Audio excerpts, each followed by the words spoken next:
So today we're diving into a really provocative analysis from the YouTube channel Hakikat TV.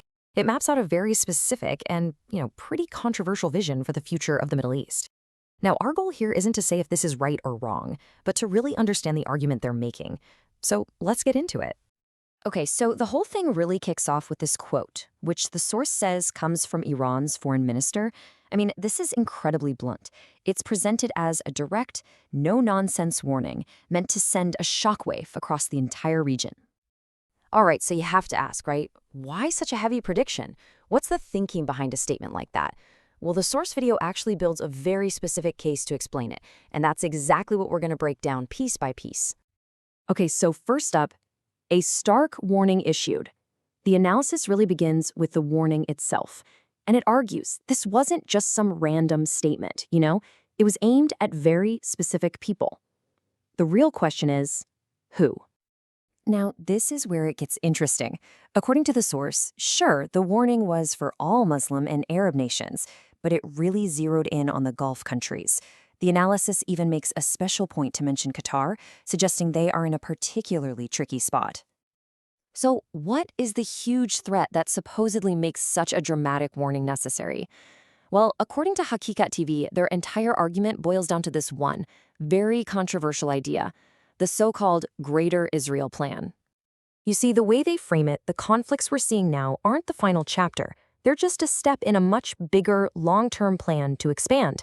And in their view, this Greater Israel concept is the real engine driving all the instability, and it's the ultimate threat to all the surrounding countries. And here's how they say it's supposed to unfold, step by step. The claim is that the conflict in Gaza is just stage one. After that, the West Bank. And then, eventually, it moves on to absorbing land from the neighboring Arab nations. So, where does Iran fit into all of this? Well, according to the source, this is the absolute key. They position Iran not just as another country in the region, but as the only thing, the one major roadblock standing in the way of this whole alleged plan. All right, so that leads us right into the next piece of their argument, a question of alliances. This is where they start to really dig into the role of the United States in the region and what those alliances really mean. The source asks a question you've probably heard debated for years. What are U.S. military bases really for over there?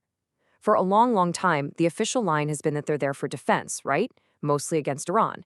But this analysis, it calls that whole idea into question. And this chart really lays out their accusation perfectly. On the one hand, you have the official reason for these bases, protecting host nations from Iran. But then you have their interpretation, that the bases are actually there to protect Israel from its neighbors. It's a total flip of the script. Yeah, they don't mince words here.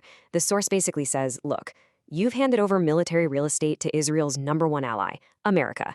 You're the reason Israel is so secure.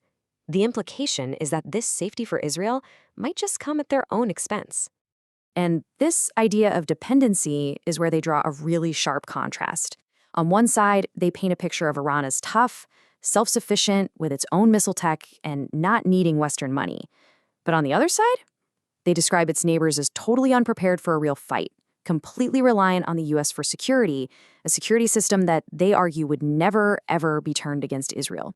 So you take this alleged expansion plan, you mix in what they call a web of compromised alliances, and where do you end up? Well, according to the source, you end up at their final, really alarming conclusion, an inevitable conflict. And they point to a few specific things as evidence that things are heating up. First, you've got direct threats from Israel to hit Iran. Then, the U.S. moving all these advanced missile defense systems into the area. And finally, a planned meeting between former President Trump and Prime Minister Netanyahu, which the source reads as them finalizing the plans for an attack. And to back up their claim that the region is unprepared, they point to the recent Gaza conflict. They say, look, when it all went down, who actually did anything? According to them, it was just 3 groups: Iran and its allies, Hezbollah, and Yemen. They use this to argue that everyone else is either unwilling or just unable to act. And it doesn't stop there. The source alleges that if you look at Israeli media, the conversation is already moving on to who's next. They specifically name-drop Turkey and Qatar, which just adds to this feeling that it's all part of a bigger, unfolding plan. So this is really the bottom line of the whole analysis. The attack, they say, is a done deal. It's going to happen. The only question left is when. They argue America is just waiting, just looking for that perfect moment to strike, when the fallout for them will be as small as possible. So, in the end, the video doesn't give you any easy answers. It just leaves its viewers with this really powerful, challenging question aimed right at those nations it says are in the crosshairs. After laying out this whole case, that their allies can't be trusted and they're not ready to fight, it just asks, when the time comes, who is going to save you? A pretty chilling way to end a very intense breakdown of the conflicts shaping the Middle East today.